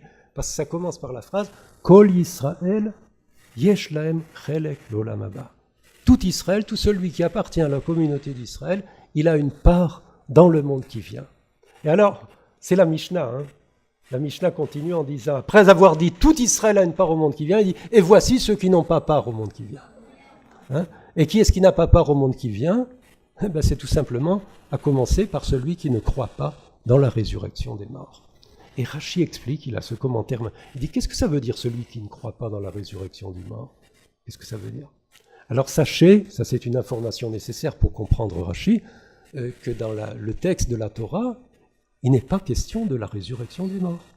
C'est uniquement dans le Midrash, dans le Talmud, qui fait toutes sortes de réflexions sur les versets, qui déduit de certains versets obscurs que nous devons croire dans la résurrection des morts. Alors Rashi explique, qu'est-ce que c'est celui qui ne croit pas dans la résurrection des morts? C'est celui qui ne croit pas aux commentaires. Il ne croit pas au Midrash. Pourquoi? C'est pas parce que le Midrash nous raconte la résurrection des morts, mais parce que le Midrash est résurrection des morts. C'est cela le Midrash. Le Midrash est œuvre de résurrection. Lorsque le Midrash remplit son rôle, il ne vous a pas donné une information qui manquait dans le texte. Il l'a ressuscité. On nous raconte cette belle histoire. Voilà, on pourrait raconter des histoires jusqu'à minuit. Non. Si vous êtes fatigué, dites-le. Raconte cette histoire dans le traité Ta'anit. On nous dit 2 sages étaient en train de manger ensemble, même repas, partageaient le même repas, et un des 2 se tourne vers son ami et lui dit « Toi qui étudiais chez tel et tel rabbin célèbre, raconte-moi ce qu'il disait ce rabbin. Je suis curieux d'entendre qu'est-ce qu'il disait. » Alors l'autre le regarde et lui dit « Tu sais, mon maître nous disait toujours qu'il ne faut pas parler en mangeant. On n'a pas le droit de parler en mangeant parce que sinon on va faire passer la nourriture dans le canet, dans le trachée. Ouais. Alors, donc ils se sont tus, il était très déçu. Et puis ensuite, à la fin du repas, il dit, tu sais, je t'ai posé une question, tu n'as pas répondu. Alors il lui dit, j'ai quand même quelque chose à te transmettre au nom de ce rabbin, c'est que notre ancêtre, Jacob, n'est pas mort. Mais c'est marqué dans la Torah qu'il est mort. Non seulement il est mort, mais ils l'ont embaumé, il est mort en Égypte, il a été embaumé, enterré. Alors il dit, oui, c'est écrit dans la Torah, c'est sûr que c'est écrit dans la Torah, mais il y a beaucoup de choses qui sont écrites dans la Torah. Et dans la Torah, c'est écrit que je ramènerai sur la terre d'Israël Jacob et ses enfants. De la même façon que ses enfants sont vivants, lui aussi est vivant. Voilà un midrash. Midrash de résurrection. Nos pères ne sont pas morts, nos ancêtres. C'est, je dirais pour nous, pour moi en tout cas, nés de parents rescapés de la Shoah, je ne sais pas si on peut appeler ça une consolation, mais en tout cas c'est un support dans notre vie. Que ceux qui sont morts, sans même qu'on leur a accordé la grâce de la mort, je ne parle même pas de la grâce d'une tombe, d'une pierre tombale, mais même la grâce de la mort ne leur a pas été accordée, elle leur a été volée, leur mort, on les a fait mourir avant de mourir. Eh bien, je dis, il y a le Midrash. Nous sommes des élèves du Midrash, et le Midrash, c'est une œuvre de résurrection. Donc, j'ai parlé de 3 fils, les 3 fils de la transmission. Ces 3 fils, ils sont étroitement noués. Ils sont noués, et ils forment les tzitziot. Le mot tzitzit est dérivé, comme nous l'enseigne Rashi, du verbe le hatzitz. Et le hatzitz, ça veut dire 2 choses. Ça veut dire d'une part bourgeonner, tzitz, comme il est dit à propos des bâtons des Kohanim après l'épisode de la révolte de Korach, vayatzet tzitz. Tzitz, c'est un bourgeon, et ça veut dire aussi entrevoir, le hatzitz. De nouveau, l'invention de la langue hébraïque moderne, c'est extraordinaire. Quand il voulait traduire le mot, qu'est-ce que ça signifie le voyeurisme en hébreu? Comment on appelle le voyeurisme? Alors on dit metzitzan. Metzitzan. C'est un voyeur. Il entrevoit, regarde par le trou de la serrure. Bon, donc ça veut dire à la fois bourgeonner, et bourgeonner c'est le signe annonciateur du printemps, et donc le renouveau après la désolation de l'hiver, et ça veut dire aussi entrevoir, ce qui veut dire l'entrevision de l'invisible, dont parle aussi bien Jean Kelevitch qu'Emmanuel Levinas. Entrevision, on ne dit jamais chez nous vision du visible, mais entrevision du visible. En effet, pourquoi entrevision, pourquoi bourgeonnement? Parce que raconter et commenter, cela signifie témoigner. Le récit se rapporte à un enseignement passé. La création, la sortie d'Égypte, le miracle de la manne dans le désert, ou de la fiole restée pure, bientôt on aura Hanouka, la fiole restée pure à Hanouka. Mais le récit, y compris le récit, ce qu'on appelle les récits des tzadikim, des justes, à la différence de l'information, transforme le lecteur, non seulement en commentateur, comme on vient de le dire, mais en témoin, chargé de traduire et de relancer vers l'avenir ce qui nous fut conté. Alors là, je veux citer un grand maître de la Chassidoute, il est bien connu de nos jours, c'est Rabbi Nachman de Breslav. Rabbi Nachman de Breslav disait, c'est une chose stupéfiante, mais il disait cela, dans une de ses, l'enseignement de Rabbi Nachman s'appelle les Torot, l'Ikutei Moharan, dans une de ces Torot, il nous dit que l'essence même de la mémoire, c'est la mémoire du monde qui vient. L'essentiel de la mémoire, Ikar Azikaron, dit Rabbi Nachman, l'Izkor be'alma de Ate, c'est ce souvenir de ce qui n'a pas encore été, du futur. Eh bien, cela, cette idée qui est extrêmement importante, la mémoire du futur, qui est l'espérance. Mais pourquoi est-ce qu'on appelle ça de la mémoire? Ça semble totalement illogique. La mémoire, pas du tout. Rabbi Nachman a complètement tort. La mémoire, c'est la mémoire du passé. Appelez ça l'espoir, appelez ça l'anticipation, ne l'appelez pas mémoire. Pourquoi est-ce qu'il dit cela? Or, quand on relit le récit de la création, donc, qui nous parle de ces temps qui ont précédé la venue de l'humain, les premiers jours de la création, le récit de la création nous associe au regard du Créateur sur ses créatures. Il est dit, et Dieu vit tout ce qu'il avait fait, et voici, Tov Meod, excellent. Dieu s'est donné le prix d'excellence pour ce qu'il avait fait. Or, à cela, on va objecter une objection facile. On va dire, mais tout n'est pas très bon dans notre monde, loin de là. Dieu n'a-t-il pas vu, en décidant de créer l'homme, que celui-ci portait en lui, du seul fait de son intelligence, de son insatiable désir, des forces destructrices que nous voyons chaque jour à l'œuvre? Les anges, en particulier l'ange de vérité, l'ange de paix, ont mis Dieu en garde. Mais le récit nous est conté pour que nous apprenions à voir, comme nous le répètent les poètes, et en particulier ce poète que j'aime d'entre tous les grands poètes contemporains, Rilke, qui nous dit « Être poète, c'est apprendre à voir. Le témoin est un regard et une voix. Par son regard et par sa voix, il fait pencher le monde de l'inhumain à l'humain. Et ça, c'est l'œuvre de tous les instants de notre vie. Sans cesse, je dirais, ces deux visions Une qu'on peut appeler une vision totalement pessimiste, fataliste, ou même matérialiste, qui dit que sommes-nous?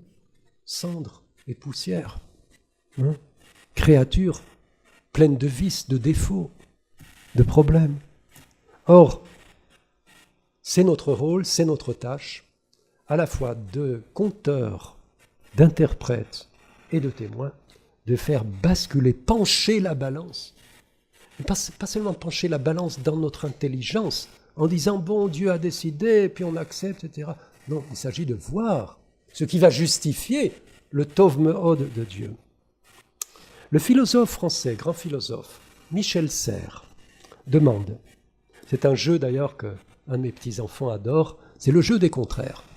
Un jour, ce petit enfant, celui que j'ai à Paris, lorsqu'il avait 7 ans, il me dit « ça va, je vais te demander une question, tu n'auras pas de réponse. Je suis sûr que tu n'auras pas de réponse. » Il me dit « quel est le contraire de tiède ?»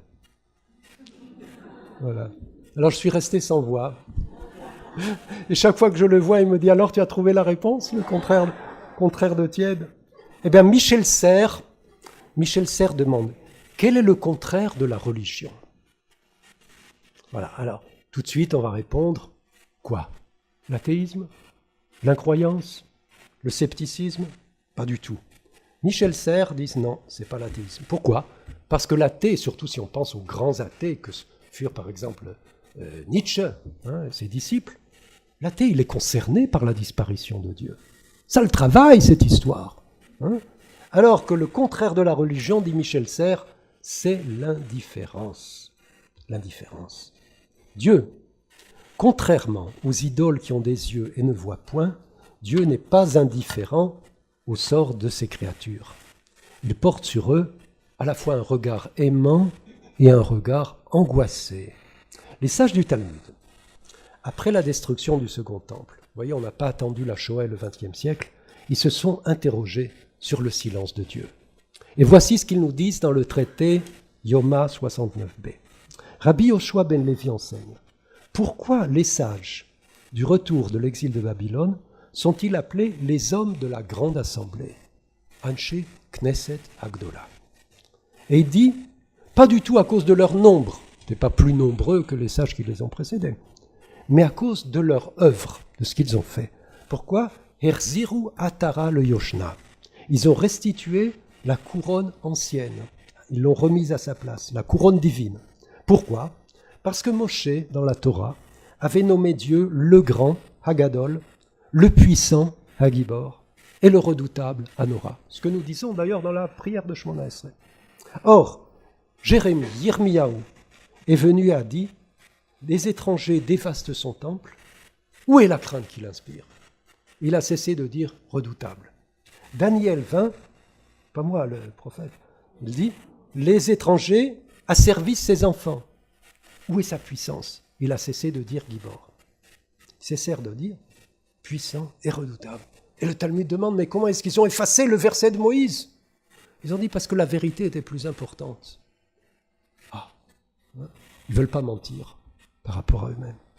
Jusqu'à ce que vinrent les hommes de la grande assemblée, qui dirent « Adraba, à plus forte raison, c'est là sa puissance, car il domine son instinct, Kovesh et Titzrou, et se montre patient envers les méchants. Et c'est là sa crainte, car sans sa crainte, comment une nation comme la nôtre pourrait-elle se maintenir parmi 70 peuples qui veulent l'anéantir ? Dieu, c'est la question qu'on peut se poser en lisant ce texte. Est-ce que ça répond vraiment à la question du silence de Dieu ? Dieu aurait-il abandonné ses enfants ? Livré le monde aux méchants ? Les hommes de la grande assemblée rendent, selon ce texte, à Dieu sa couronne, tombée, mais non sans en transformer le sens. L'histoire ne se répète pas. C'est une grave erreur de croire qu'elle se répète. On le dit d'ailleurs dans nos prières. Chadesh yameinu kekedem. C'est une belle expression hébraïque. Ce qui ne veut pas dire « fais-nous ramener aux temps anciens », mais renouvelle les temps anciens, les temps d'autrefois. Renouvelle-les. Les hommes de la grande assemblée ont dit que Dieu domine son instinct. Quel est son instinct ? D'intervenir, puisqu'il est le Tout-Puissant. Il voudrait bien intervenir. Il ne révèle pas sa puissance, non pas pour laisser le champ libre aux méchants, mais pour ne pas nous priver de notre responsabilité. C'est à nous, de nous porter au secours des créatures humiliées et du Créateur humilié, par leur humiliation. Parce que lorsqu'un homme est humilié, c'est Dieu qui est humilié. Au lieu de faire le procès de Dieu, ou même de nier sa puissance, ou son existence, pourquoi pas, les hommes de la Grande Assemblée nous appellent à grandir, à devenir adultes, comme le disait Emmanuel Levinas, une religion d'adultes. Et je veux faire entendre ici deux grandes voix, les voix de deux grands témoins qui nous appellent à devenir responsables de la présence divine dans un monde en proie à la violence, au mensonge et à l'injustice. C'est Emmanuel Levinas qui nous dit dans un livre tout à fait philosophique qui s'appelle « En découvrant l'existence » avec Husserl et Heidegger. Il dit, je le cite, « C'est à nous, ou plus exactement, c'est à moi, le mot « moi » est souligné dans le texte, de retenir ou de repousser ce Dieu sans audace, exilé car allié au vaincu, pourchassé et dès lors absolu, il joue sur le mot en français absolu qui signifie mis à l'écart, écarté, désarticulant le moment même où il s'offre et se proclame irreprésentable. Et Levinas, dans ce texte, salue le philosophe Kierkegaard, philosophe protestant, danois du XIXe siècle, dont, dit-il, l'œuvre philosophique réside dans l'idée formelle d'une vérité persécutée, au nom d'une vérité universellement évidente. Se joue un très grand combat dans l'histoire humaine entre la vérité qui se prétend évidente, elle a été parfois théologique, elle est devenue à l'ère moderne la vérité des faits, comme on dit, ou la vérité objective, ou la vérité des historiens ou des savants, et puis il y a la vérité persécutée. La vérité persécutée, dit Levinas, c'est la vérité d'un Dieu qui demeure, il cite ici un verset d'Isaïe, qui demeure avec le contrit et l'humble. Vérité d'un Dieu qui se tient en marge. Vérité persécutée. N'est pas seulement, dit Levinas, consolation religieuse, mais le dessein œilien, le dessein originel de la transcendance. C'est à nous, je le dis dans mes mots à moi, inspirés par Levinas, c'est à nous, c'est-à-dire c'est à moi, qu'il incombe de retenir Dieu dans ce monde. Par mon témoignage de tous les instants. On peut dire, lorsqu'on entend une chose pareille, on peut dire, mais vous les Juifs, vous qui parlez, quel orgueil, quelle mégalomanie vous avez de croire que c'est à vous de retenir Dieu. On peut dire, à cela on peut objecter, non, pas nécessairement de l'orgueil, mais un sens aigu de notre responsabilité. Remarquons, je vais vous faire remarquer, vous n'avez pas le texte devant vous, mais je vais vous faire remarquer que Levinas, dans ce texte, écrit le mot « moi », c'est à moi de retenir, il l'écrit avec un M minuscule. Donc ce n'est pas le « moi » des philosophes avec un grand M, mais moi, humain parmi les humains, qui a pour charge indéclinable de préserver la présence divine dans le cœur de mes frères et sœurs en humanité, quelle que soit leur origine, leur nationalité, leur foi ou leur manque de foi. C'est bien ce qu'enseigne Benjamin Fondan, ce grand poète juif roumain, écrivant en français et assassiné à Auschwitz, lorsqu'il disait terminer son extraordinaire poème qui s'appelle Préface en prose, il terminait après avoir dit « Je suis comme vous tous, je suis semblable à vous tous avec nos forces et nos faiblesses. » Ensuite il dit « Mais je ne suis pas du tout comme vous tous, parce que vous n'avez pas connu la persécution telle que nous l'avons connue. » Mais il conclut son poème en revenant sur le début et en disant « Tout de même, j'avais comme vous un visage d'homme, tout simplement. » Ce sont les dernières paroles de Fondan. Donc je joins à la voix d'Emmanuel Levinas, du philosophe, commentateur des Haggadot et du Talmud, en plus de son œuvre philosophique, la voix que je fais entendre souvent ces dernières années d'une jeune juive assassinée à Auschwitz, Etty Hillesum. Il s'adresse en 1942, en pleine tourmente. Donc elle a été déportée à Auschwitz en 1943, et entre 1941 et 1943, elle a écrit un journal qu'elle a confié à des amis et qui a été publié dans les années 80. Publié en français sous le titre « Une vie brisée » ou « Écrit d'Ethel Zoom ». Elle écrit, page 175 de l'édition française, elle dit « Je vais t'aider, mon Dieu, à ne pas t'éteindre en moi. Je vais t'aider, mon Dieu, à ne pas t'éteindre en moi, mais je ne puis rien garantir d'avance. Une chose cependant m'apparaît de plus en plus claire. Ce n'est pas toi qui peux nous aider, mais nous qui pouvons t'aider. Et ce faisant, nous nous aiderons nous-mêmes. C'est tout ce qu'il nous est possible de sauver en cette époque. Et c'est aussi la seule chose qui compte. Un peu de toi en nous, mon Dieu. Peut-être pourrons-nous aussi contribuer à te mettre au jour dans les cœurs martyrisés des autres. Je ne te demande pas des comptes. Je ne te demande pas des comptes. C'est à toi, au contraire, de nous appeler à rendre des comptes. Un jour. Comment, je vous pose la question, on pourrait citer tout le livre d'Ethel Zoom, il faudrait citer tout ce livre qui montre le chemin, parce qu'il y a un chemin dans ce livre. Elle n'est pas partie de l'étude des textes juifs, elle est partie d'une vie qu'elle décrit d'ailleurs comme totalement dissipée, en même temps friand de tout, de toute culture, de toute musique, de tout paysage. Et puis elle a trouvé son chemin, un chemin extrêmement personnel, mais combien important pour nous, combien important. Comment pourrions-nous, je vous pose la question, comment pourrions-nous rester indifférents à ces voix venues de l'au-delà et rester si vivantes et touche en nous l'étincelle divine, ce qu'il y a de plus profond, de plus intime et de plus universel. Parce que j'en reviens à mes premières paroles sur le début de Bereshit, ce Ruach Elohim, ce n'est le bien de personne, c'est le bien de chacun de nous, mais c'est aussi ce qui nous relie les uns aux autres, quelles que soient nos divergences, nos différences, nos appartenances. Donc ce qu'il y a de plus intime, parce que nous portons ce souffle, il faut juste le réanimer, mais tous nous le portons.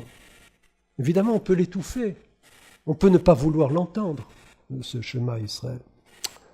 En ce sens, oui, on peut dire la présence divine, c'est ce fil qui nous relie les uns aux autres. Et en ce sens, la transmission, sous sa triple forme, de récits, de commentaires et de témoignages, concerne chacun de nous. Il n'y a pas des spécialistes de la transmission. C'est horrible de penser dans ces termes. Comme on m'a dit aujourd'hui, je participais à une réunion, quelque part, on m'a dit « Ah, vous qui êtes spécialiste de la pensée juive et de la philosophie. » Et tout de suite, tout se hérisse en moi. Je dis, je ne suis pas du tout spécialiste. C'est pas parce que j'aime ces textes que j'en deviens un spécialiste. C'est pas une spécialité. Comme si on disait, ah, vous dont l'amour est la spécialité. Mais c'est horrible. Horrible de penser de cette façon. Donc ça signifie que chacun de nous est porteur de ça en tous les moments de notre vie. Joyeux, douloureux. Le témoin, la force du témoin.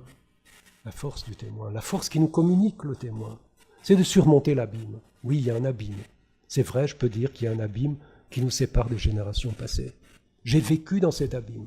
Lorsque j'ai grandi dans cette petite ville du Jura, sans aucune clé, j'étais sans aucune clé, expliquant notre présence, qui jurait au sens, jurait sur tout l'environnement.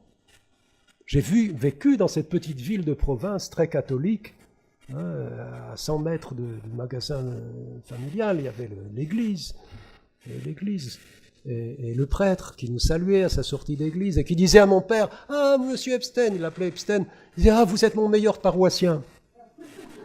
Parce que vous seul, vous comprenez la parole de Dieu dans le texte. Il le savait.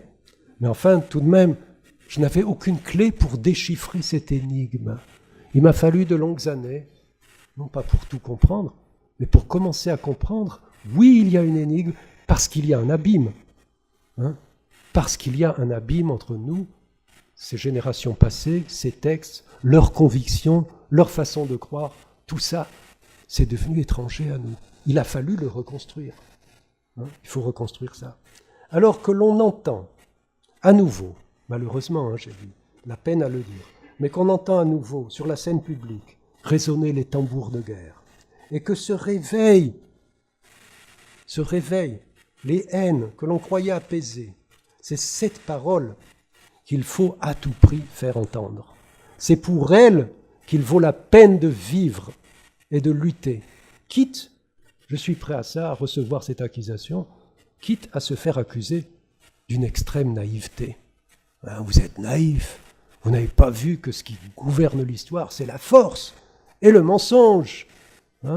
C'est ça l'histoire. Soyez raisonnables, descendez sur terre. Je suis désolé de dire que cette naïveté nous est commandée par la Torah, dans le bon sens du terme. Tamim tiyeh im Hashem Elokera.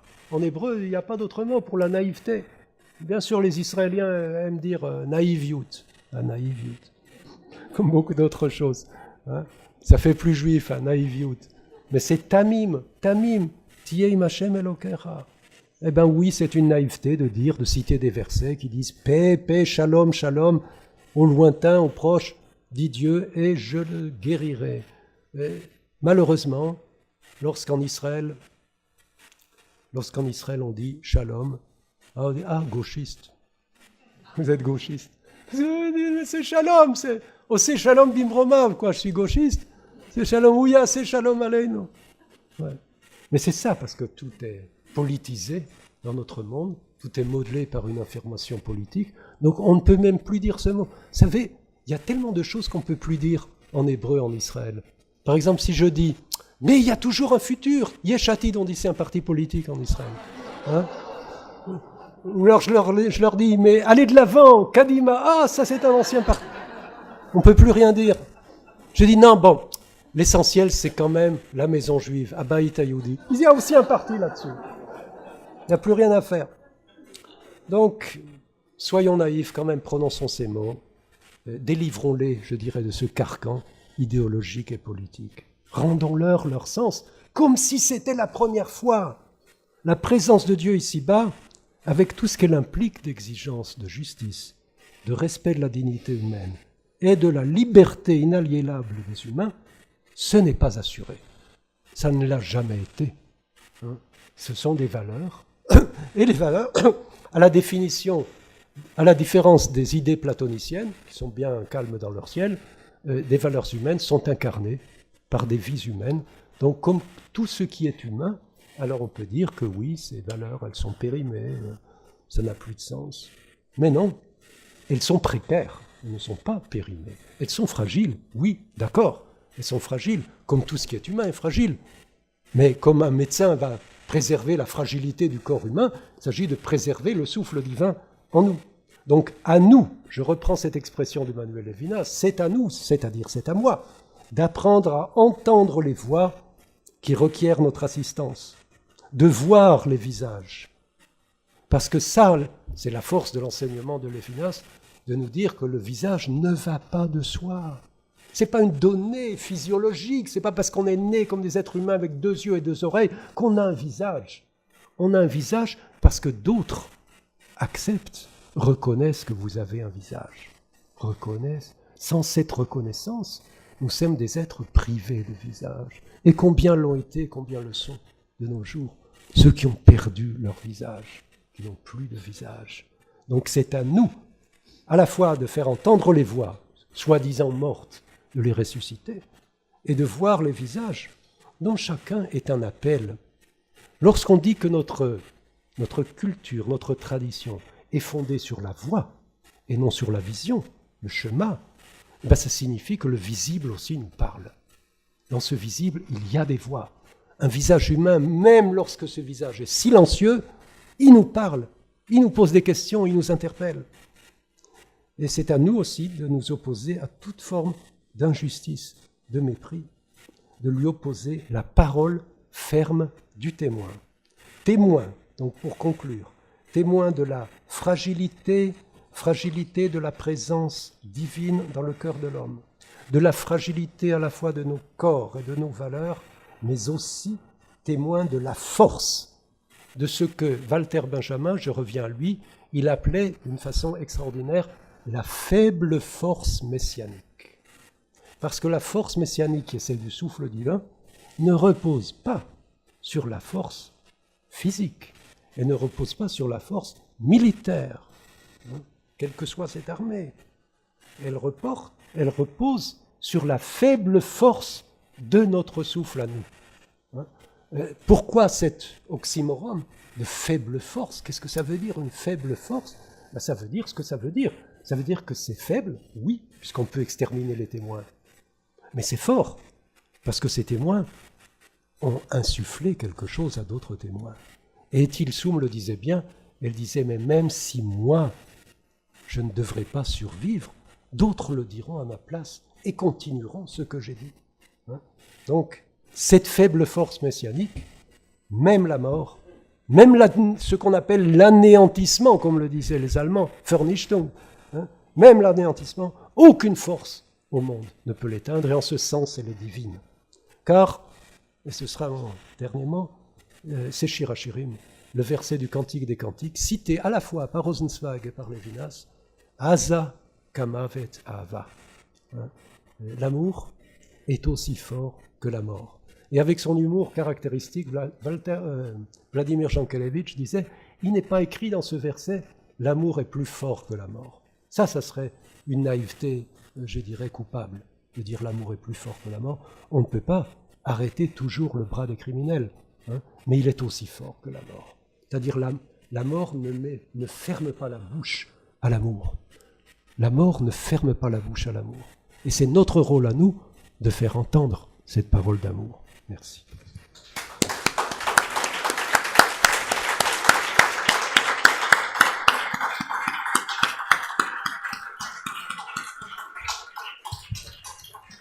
Je crois traduire l'émotion de nous tous en entendant ces paroles. Nous avons écouté une véritable leçon de la pensée juive contemporaine qui, pour beaucoup d'entre nous, nous réconcilie avec la réflexion juive actuelle en nous disant que la réflexion contemporaine dans le monde juif, ce n'est pas simplement de l'ordre de la répétition, de l'ordre du rabâchage, de l'ordre de la continuité, mais il y a ici une pensée capable de l'audace de la continuité et de l'audace de la rupture. Merci à Daniel Epstein pour cette belle leçon. Merci à vous tous. Et n'oubliez pas que pour nous, l'année commence, elle ne termine pas. Merci à vous. Merci beaucoup.